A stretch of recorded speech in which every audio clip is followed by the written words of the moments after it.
April 20 நடந்த முக்கிய வரலாறு நிகழ்வுகள் தெரியுமா? இப்பவே ஃபுல் வீடியோ பாருங்க. உங்கள் குழந்தைக்கு இலவச பிரைவேட் ஸ்கூல் அட்மிஷன் வேண்டுமா? இப்போதே RTE என வாட்ஸ்அப் செய்யுங்கள் 9087780112. வணக்கம். நீங்க என்னைக்காவது யோசிச்சு பாத்திருக்கீங்களா, ஒரு கேலண்டர்ல இருக்கிற ஒரு சாதாரண தேதி வெறும் நம்பரா இல்லாம பல நூற்றாண்டுகளோட கதையே தனக்குள்ள வச்சிருந்தா எப்படி இருக்குன்னு? வாங்க, இன்னைக்கு நாம ஏப்ரல் 20ஆம் தேதியோட வரலாற்று பக்கங்களை ஒன்னொன்னா புரட்டி பார்க்கலாம். ஒரே ஒரு நாள், அதுக்குள்ள ஒரு முழு சரித்திரம். எப்படி இது சாத்தியம்? ஏப்ரல் 20 அப்படிங்கிற அந்த ஒரு தேதி அதிகாரம், போர், அப்புறம் மனுஷனோட பிரம்மாண்டமான முன்னேற்றம், இது எல்லாத்தையும் எப்படி ஒரே நேர்கோட்ல சந்திக்குதுங்கிறது தான் நாம இன்னைக்கு பார்க்க போறோம். இந்த வரலாற்று பயணம் உங்களை நிச்சயமா ஆச்சரியப்படுத்தும். பாருங்க. சரி, வாங்க நம்மளோட முதல் பகுதிக்குள்ள போகலாம். இந்த அதிகாரத்துக்கான சதுரங்க ஆட்டத்துல ஏப்ரல் 20ஆம் தேதி எவ்ளோ முக்கியமான ஒரு காயா நகர்த்தப்பட்டிருக்குன்னு இப்ப பார்க்கலாம். இந்த டைம்லைனை கொஞ்சம் பாருங்களேன். இது அதிகார மாற்றம் எப்படி நடந்திருக்குங்கிறதுக்கு ஒரு தெளிவான உதாரணம். 1653ல ஆலிவர் கிராம்வெல் பார்லிமெண்ட்டையே கலைச்சி அதிகாரத்தை கையில எடுக்கிறாரு. அதுக்கப்புறம் சரியா 125 வருஷம் கழிச்சு 1789ல ஜார்ஜ் வாஷிங்டன் ஒரு புதிய தேசத்தோட தலைவரா தன்னோட பயணத்தை தொடங்குறாரு. அப்புறம் 1836ல விஸ்கான்சின் பகுதி உருவானது அமெரிக்கா எப்படி விரிவடைஞ்சதுங்கிறத காட்டுது. ஆனா இந்த மாற்றங்கள் எல்லாம் எப்போதுமே அமைதியா நடக்கல. அதுக்கு 1861ல நடந்த ஒரு சம்பவம் ஒரு சரியான எடுத்துக்காட்டு. ராபர்ட் லீயோட 1861 ராஜினாமா ஒரு தனி மனுஷனோட முடிவு ஒரு தேசத்தோட தலையெழுத்தையே எப்படி மாத்துங்கிறதுக்கு இது ஒரு கிளாசிக் எக்ஸாம்பிள். அவரோட விசுவாசம் நாட்டுக்கா இல்ல மாநிலத்துக்காங்கிற அந்த ஒரு கேள்வி அமெரிக்காவே ஒரு உள்நாட்டு போரோட விளிம்புக்கு தள்ளிட்டு போச்சு. சரி, இப்போ கொஞ்சம் அமைதி இல்லாத பட்டங்களை புரட்டி பார்ப்போம். இதே ஏப்ரல் 20ஆம் தேதி உலகம் பூரா எப்படி போர்களுக்கும் பெரிய பெரிய மோதல்களுக்கும் ஒரு ஸ்டார்டிங் பாயிண்டா இருந்திருக்குன்னு பார்க்கலாம். இங்க பாருங்க, இந்த லிஸ்ட்ல இருக்கிற ஒவ்வொரு சம்பவமும் ஏப்ரல் 20 எப்படி ஒரு போர்க்களமா மாறுச்சுங்கிறத சொல்லுது.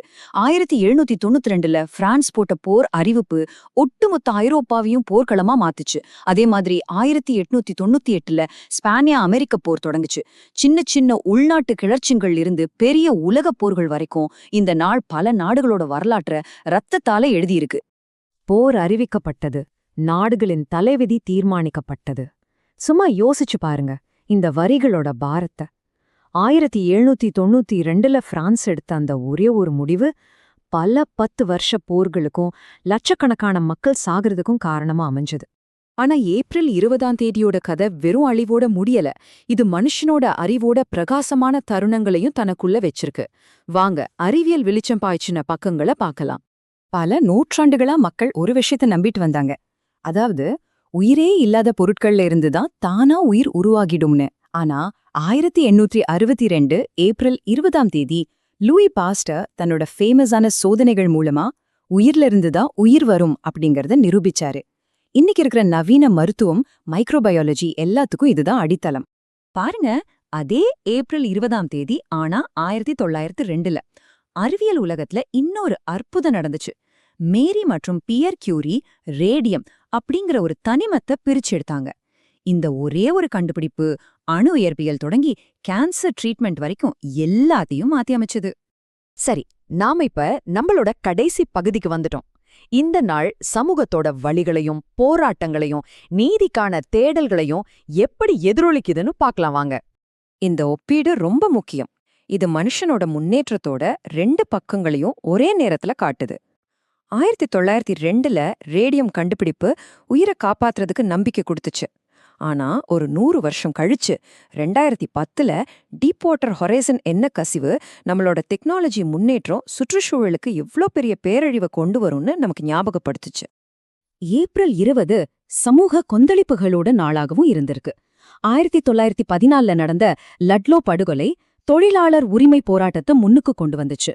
1999ல கொலம்பைன் ஸ்கூல் ஷூட்டிங் பொது பாதுகாப்பு பத்தின பெரிய விவாதங்களை உருவாக்குச்சு. அப்புறம் ரொம்ப சமீபத்துல 2021ல ஜார்ஜ் ஃப்ளாய்ட் வழக்கின் தீர்ப்பு சமூக நீதிக்கான குரலை உலகமெங்கும் ஒலிக்க வச்சது. 2010 இதே நாள்ல தான் வரலாற்றோட மிகப்பெரிய சுற்றுச்சூழல் பேரழிவுகள்ல ஒன்னான டீப் வாட்டர் ஹொரைசன் எண்ணெய் கசிவு ஆரம்பிச்சது. அந்த விபத்தால ஏற்பட்ட பாதிப்புகளோட தழும்புகள் இன்னமும் முழுசா ஆறவே இல்ல. கடைசியா இந்த தேதி உலக வரலாற்றோட ஒரு 2 அத்தியாயத்தோட சம்பந்தப்பட்ட ஒரு சர்ச்சைக்குரிய நபரோட பிறந்த நாளாவும் இருக்கு. இத நாம ஒரு வரலாற்று பதிவா மட்டும்தாங்க குறிப்பிடுறோம். அப்போ நாம இதுவரைக்கும் பார்த்ததுல இருந்து என்ன தெரியுது? ஒரே ஒரு நாள், அதுக்குள்ள மனுஷனோட எல்லா விதமான அனுபவங்களும் இருக்கு. நல்லதுல இருந்து கெட்டது வரைக்கும், உருவாக்கம்ல இருந்து அழிவு வரைக்கும், நீதி முதல் துயரம் வரைக்கும் எல்லாமே இருக்கு. சரி, நாங்க சொன்ன ஒரு முக்கியமான விஷயத்த நீங்க எவ்வளவு தூரம் கவனிச்சீங்கன்னு பார்க்கலாமா? ஒரு சின்ன கேள்வி. டீப் வாட்டர் ஹொரைசன் விபத்து எந்த வருஷம் நடந்தது? Options: A 2005, B 2010, C 2015. இந்த கேள்விக்கு யார் கரெக்டா பதில் சொல்றாங்கன்னு பாப்போம். உங்க பதில கமெண்ட்ல சொல்லுங்க. பெஸ்ட் கமெண்ட்ட பின் பண்றோம். கடைசியா இந்த ஒரு கேள்வியோட இந்த பகுதியை முடிச்சுக்கலாம். நாம வாழ்ற இந்த காலத்தோட ஏப்ரல் 20 எதிர்காலத்துல எப்படி ஞாபகம் வச்சுக்கப்படும்?